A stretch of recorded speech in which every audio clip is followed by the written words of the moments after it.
მოგესალმებით მეგობრებო, დღეს მინდა რომ ვხატოთ ჯანმრთელობაზე, კერძოდ დავხატავთ, გავივლით თქვათ აქ თემას, როგორ მოქმედებს ყოველდღიურობა ჩვენს ფიზიკურ მდგომარეობაზე.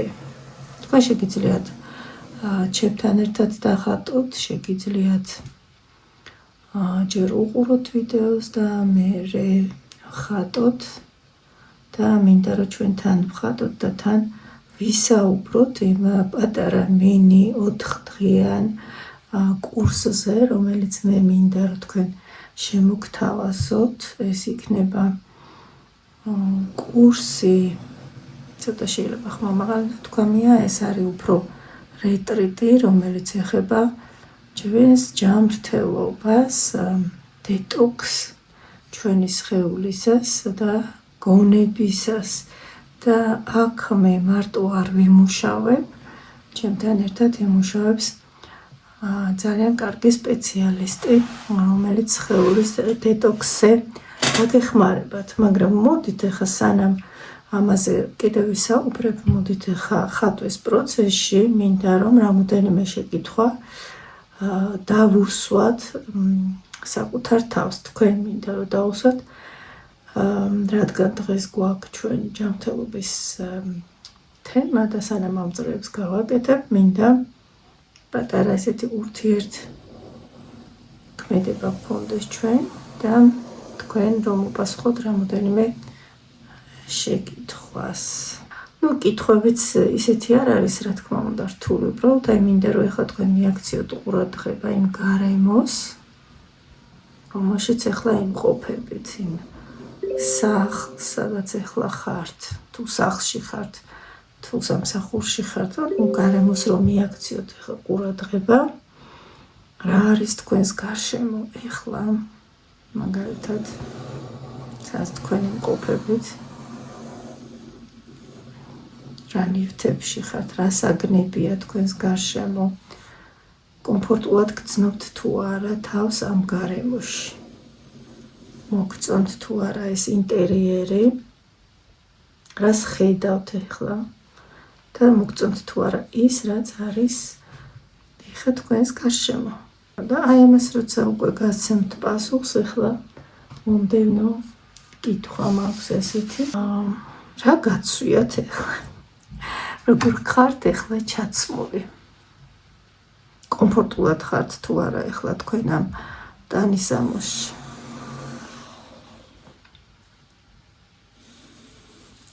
არის თუ არა ეს ტანსაცმელი ისეთი, აი თქვათ, რაც გამოხატავს ეხლა თქვენს შინაგან ემოციურ მდგომარეობას. თან ვანეიროგრაფირებთ ამ წრეებს, ხო? ნეიროგრაფიულ ხაზებს ვუკეთებთ, რასაც ვხატავთ ამას. თუ სახლში ხართ, შეხედეთ რა არის ახლა თქვენს გარშემო და მოგწონთ თუ არა თქვენი სახლის ინტერიერი. რამდენად გიყვართ ეს თქვენი სახლი. თუ სამსახურში ხართ, თქვით, აბა უთხარით თქვენ თავს გუწრფელად, რამდენად გიყვართ ეს ადგილი, ეს სამსახური, სადაც ყოველდღიურად გიწევთ ყოფნა და გიწევთ ურთიერთობა თქვენს კოლეგებთან. თუ ხართ მზად იმისთვის, რომ თქვათ, არასამუშაო დროს დარჩეთ და იმუშაოთ, თუ ეს საჭირო იქნება. ახლა უკვე გადავდივართ სივრცული ხაზების შემოტანაზე თან, ხო, პარალელურად. და რა თქმა უნდა, შემდეგი შეკითხვა ფინანსებს შეეხება. როგორი არის თქვენი ფინანსური მდგომარეობა? გაკმაყოფილებთ თქვენი მდგომარეობა, რაც ახლა ფინანსურად გაქვთ, როგორ არის აქ საქმე? ყველაფერი მოგწონთ? ყველაფერი კარგად არის თუ რამეს შეცვლიდით. შეეცადეთ ამ კითხვებს გასცეთ გულწრფელი პასუხი. აქ რა თქმა უნდა წამოვა ახლა შეკითხვა ურთიერთობაზე. რა ხდება ახლა? თქვენთვის მისაღებია თუ არა ის, რაც არის თქვენს პარტნიორ ურთიერთობაში? რამდენად მისაღებია? რას შეცვლიდით? აქ რო შეგეძლოთ რა ცვლილებებს განახორციელებდით? ან ზრუნავთ თუ არა თქვენ იმაზე, რომ რამე შეიცვალოს თქვენს ურთიერთობაში უკეთესისკენ? ხო? და ურთიერთობაში ხა აქ მოვიაზრებ არა მხოლოდ პარტნიორს, არამედ მეგობრებსაც. ყავთ თუ არა მეგობრები, ვისთანაც ატარებთ კარგ დროს, რეალურად ვისთანაც გსიამოვნებთ ყოფნა. და აი ახლა აქ, როდესაც ამ კითხვებს გასცემთ პასუხს, მინდა დააკვირდეთ თქვენს ემოციურ მდგომარეობას. როგორი არის ამ კითხვებზე პასუხის გაცემისას თქვენი ემოციური მდგომარეობა? ხალისიანი ხართ, ეხლა სევდიანი ხართ თუ რაღაცის მოლოდინში ხართ? ველოდებით ეხლა ამ კითხვარიდან რამეს და შეიძლება უკვე რაღაცა ემოციურად ცოტა ისეთ განწყობაზე დაგეკითხო, ეხლა აქ რაღაცა იქნება საინტერესო, მოლოდინის რეჟიმში ვართ. და ბოლო კითხვა იქნება ესეთი, როგორ გრძნობთ თავს თქვენს სხეულში? გაქვთ რამე პრეტენზიები თქვენი სხეულის მიმართ თუ ყველაფერი გაკმაყოფილებთ? ეს პასუხები პრინციპში ამ წუთას მე არაფერს არ მაძლევს ნამდვილად, თუმცა თქვენ კარგად დაინახავთ, რომ რაც არის ეხლა თქვენთან, რაც ხდება, ეს ყველაფერი არის თქვენი არჩევანის და ქმედების შედეგი. ის რა მოცემულობაშიც ახლა იმყოფებით, ეს არის თქვენი არჩევანის და ქმედების შედეგი. ყოველთვის ასეა. და მეორე მომენტია, შეიძლება ყველაფერს აქცევ ყურადღებას, რაც ახლა ჩამოვთვალეთ და რადგან ახლა ვისაუბრეთ, მაგრამ ხშირად ჩვენ არ ვაქცევთ ყურადღებას ჩვენი სხეულის შეგრძნებებს. თუ რა ჭირდება ჩვენს სხეულს, რას გრძნობს, მაგალითად მარტივად რომ ავხსნა, მაგალითად ხანდახან არის რომ რაღაცა დაძაბულობას გრძნობთ ხო სხეულის რომელიმე ნაწილში და ვამბობთ რომ ხო აი ცოტას ახლა წავივარ ჭიშებ რაღაცა გაწევებს გავაკეთებ, მივხედავ რა სიტუაციას. მივხედავ წავალ ექიმთან, ან გადადებთ ერთხელ, ორჯერ, სამჯერ, 4ჯერ. ამიტომ რომ რაღაცა სხვა საქმეები უფრო მნიშვნელოვანი არა. ხანდახან არის რომ მთელი დღე რაღაცაში ხართ ჩაფლული, რაღაცას აკეთებთ და სადღაც საღამოს 6 საათზე გაგახსენდება რომ შიმშილის გრძნობა რომ ძალიან შეგაწუხებს, მაშინ გაგახსენდება რომ აი მე არ მიჭამე, გადავყევი რაღაცა საქმეებს. რატო ხდება ეგეთი რამე? რომ აი სხეული ჩვენ გრჩება, ხშირად უყურადღებოთ. გოგოებს ნაკლებად ალბათ მაინც ვაქცევთ ყურადღებას სხეულს, მაგრამ ვაქცევთ უფრო ყურადღებას ფორმას. და სხვათა შორის ძალიან ხშირად ჩვენ როდესაც ვზრუნავთ თქვათ სხეულზე და მივდივართ ამა თუ იმ ექიმთან, დაგვინიშნავენ წამლებს, ვსვავთ, განვიკურნებით, მაგრამ სადღაც ეს რა თქმა უნდა გვშორის და გვეხმარება და აუცილებელიც არის რომ მივიდეთ ექიმთან და კარგი ექიმი შევარჩიოთ ჩვენი სხეულისთვის, მაგრამ სადღაც ალბათ რომ დავფიქრდეთ, ყველაფერი იწყება ჩვენი შინაგანი მდგომარეობიდან, ხო, ემოციური მდგომარეობიდან, რა მდგომარეობაში ვართ, რამდენად ვასვენებთ სხეულს და გონებას, რამდენად განვიტვირთებით ყოველდღიური რუტინისგან, თქვათ, ჯერ ხო ჩვენ ხო ეგრე გვაქვს, ჯერ ვფიქრობთ სად ვიშოვოთ ეს სამსახური, მერე კი თუ დაიწყებ ამ სამსახურს ხარ ისე ჩართული, რომ უკვე დრო არ გრჩება იმისთვის, რომ საკუთარ თავს მიხედო და მოусმინო. და ამ დროს სხეული გველაპარაკება რაღაცას მიგვანიშნებს, იგივე ის დაძაბულობა, რაც შეიძლება იყოს ჩვენში, ხო? ეს შეიძლება იყოს ზუსტად ეს მინიშნება პატარა სიგნალი, რომ აი ეხლა აქ მე რომ მტკივა, ეს ფიზიკური ტკივილი არის დაკავშირებული რაღაცა ემოციურ მდგომარეობასთან, ემოციურ გადაღლასთან. თან ახლა საუბრობთ ჩვენ, რა თქმა უნდა, თქვენ აგრძელებთ ამ ალგორითმის ხატვას, რომელიც ცოტა უჩვეულოა, ალბათ, იმიტომ რომ არ დაგვიწყია თემით და დავიწყეთ. უბრალოდ თემა მახსენეთ, რომ არის ჯანმრთელობა, მაგრამ დავიწყეთ პირდაპირ წრეების ხატვა. და ახლა თქვენ თუ გონიათ, რომ ეს წრეები, რომელიც დავხატეთ და ზრდადია, ეხება იმას, რომ ჩვენი ჯანმრთელობა ამით წინ მიდის და კარგს გამოხატავს ეს რაღაცას, არა. ნამდვილად. აქ პირიქით იმის მაჩვენებელია ეს წრეები, რომ ჩვენ საერთოდ დიდად არ ვაქცევთ ყურადღებას ჩვენს ჯანმრთელობას. და ბოლოს უკვე აგიხსნით ხაზებით, რა გავაკეთეთ, რა შემოვიტანეთ აქ. ის საერთოდ ისე მე ფერის დამატების დრო რომ მოვა, ნახოთ თუ გვექნება ამდენი დრო, ფერზეც ვისაუბრებ, მაგრამ იცით ყველა ვინც ვხატავთ, ხო? ნეიროგრაფიკას, რომ პირველი ეტაპი არის ეს სწორედ ცენტრალური ნახატის აგება და ნეიროგრაფირება, ანუ კუთხეების მომგვალება და მერე ვიწყებთ უკვე ფერის შემოტანას.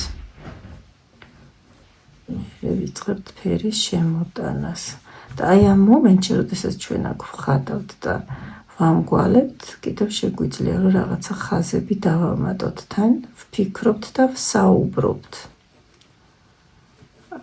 საუბარი და ფიქრი ეს არის ანალიზი, ხო?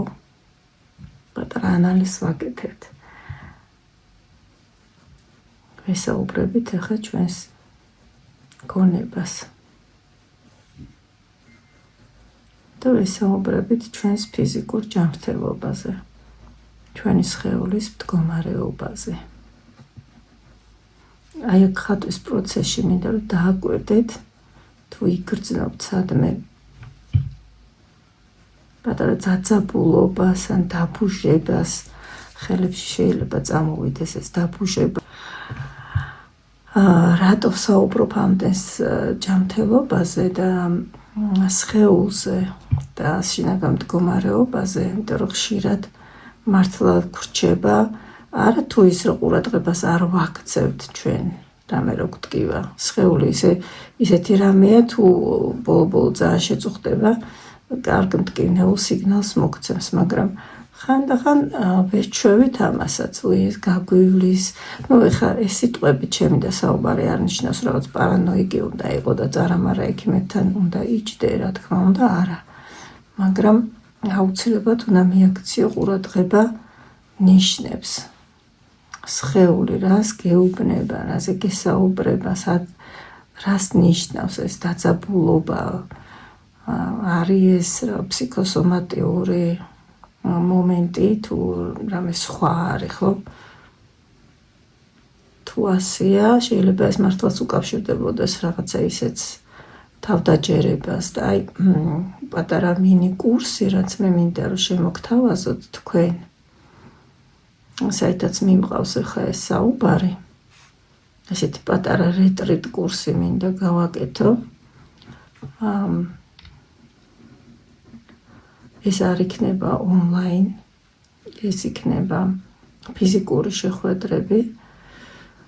ჩვენ გავემგზავრებით ძალიან ლამაზ ადგილას მთებში, და 4 დღით მოვწყდებით ყველაფერს. ეს 4 დღე გვექნება დამუშავება თვით შეფასების, გარკვეული თემების, რაც შეიძლება იწვევდეს დაძაბულობას ჩვენში, შფოთვას, ისედაც საკმაოდ სტრესულ გარემოში ვცხოვრობთ და პერიოდულად ამ ძველი დაგრობილი ენერგიების ჩამოყრა არის ძალიან კარგი და სასარგებლო, რაც მოუხდება როგორც სხეულს, ასევე გონებას და ასევე ჩვენს სულს. აი ასეთ 4 დღიან რეტრიტზე, დავარქვათ რეტრიტი, არც ხ ბევრი ამას რეტრიტს არქმევს. მე დავარქმევდი განახლებას პატარა განახლებაც საკმაოდ ესეთი არის, უკვე დაღეჭილი ტერმინია. რა დავარქვათ? გადატვირთვა შეიძლება დაარქვა, გამოყრა ზედმეტი უკვე არასაჭირო ენერგიისგან განთავისუფლება, რაც აღარ გვემსახურება, ამის გაშვება და აღდგენა.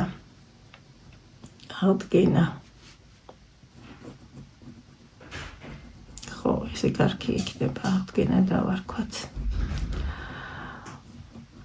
დავარქვათ რაც გვინდა, იქვე ადგილზე შეგვიძლია ამაზეც ვისაუბროთ, რა შეიძლება დაარქვა ასეთ შეხვედრებს.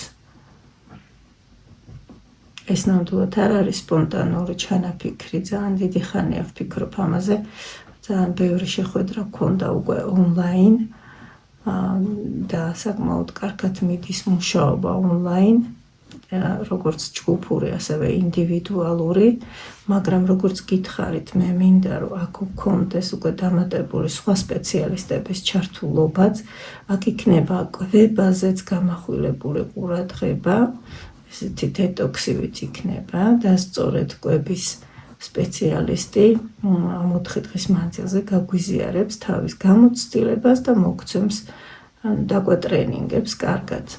გამოვთავთ ტელეფონებს, წავალთ მთაში, ვიმოგზაურებთ, იქ ახლო-მახლოს ძალიან ლამაზ ადგილებს ნახავთ.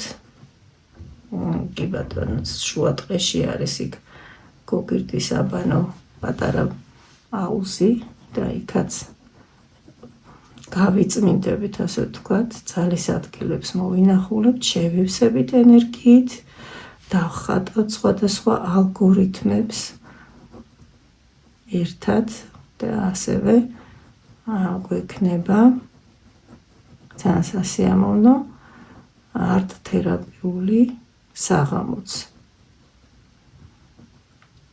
ეს სრული კომპლექტი ჩვენი სხეულისთვის და სულისთვის.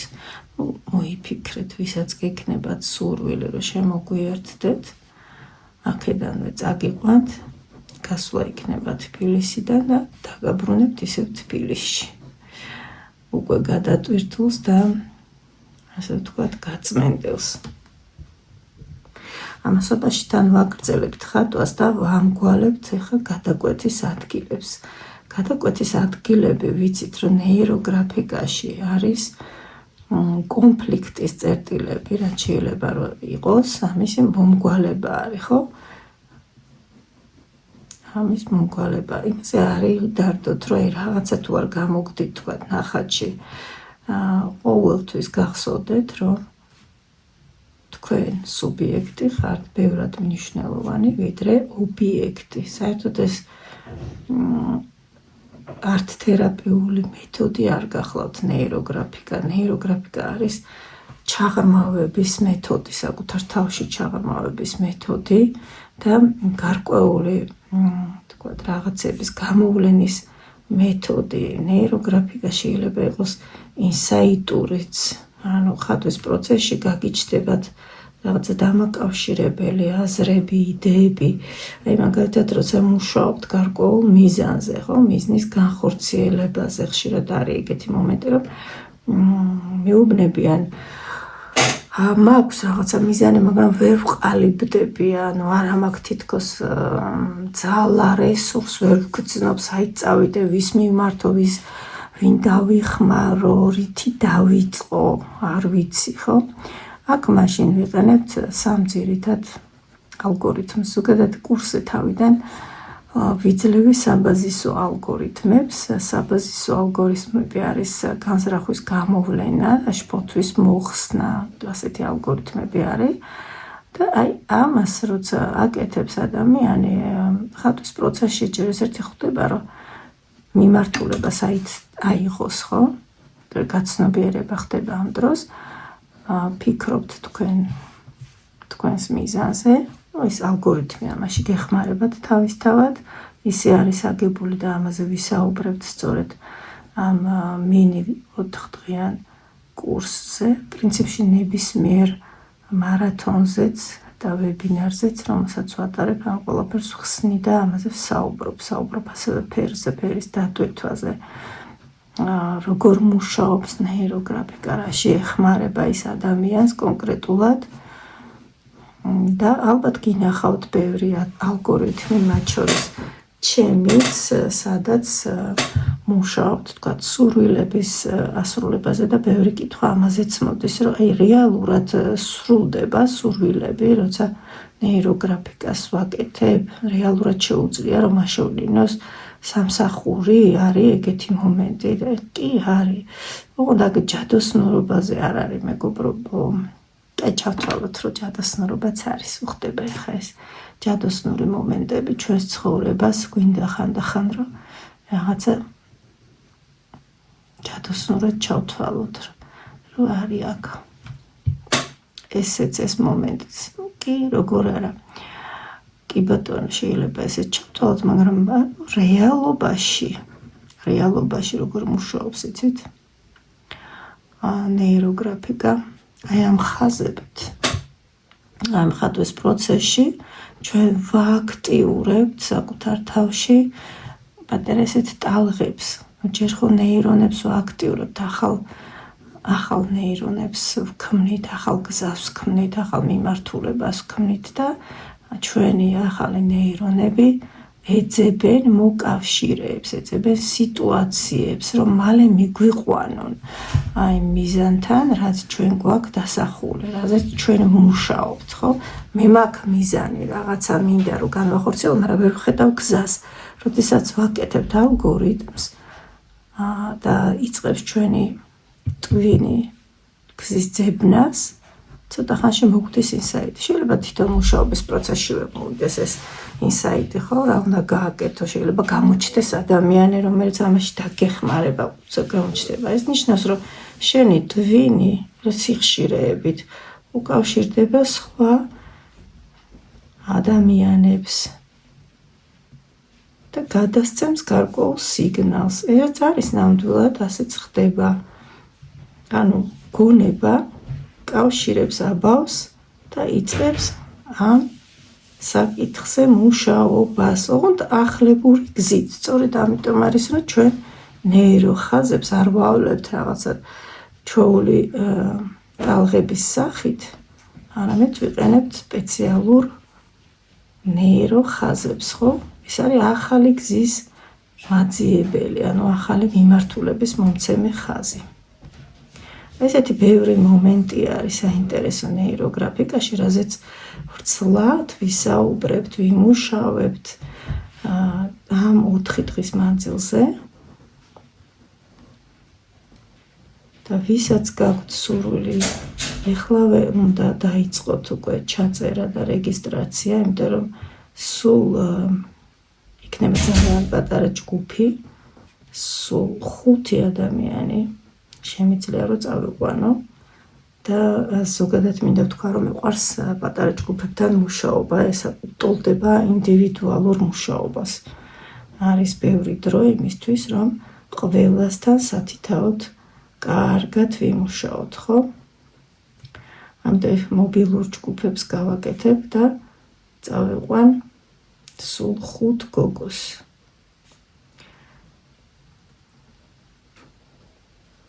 ხუთი გოგო, 4 დღე, 2 ტრენერი, რამოდენიმე თემა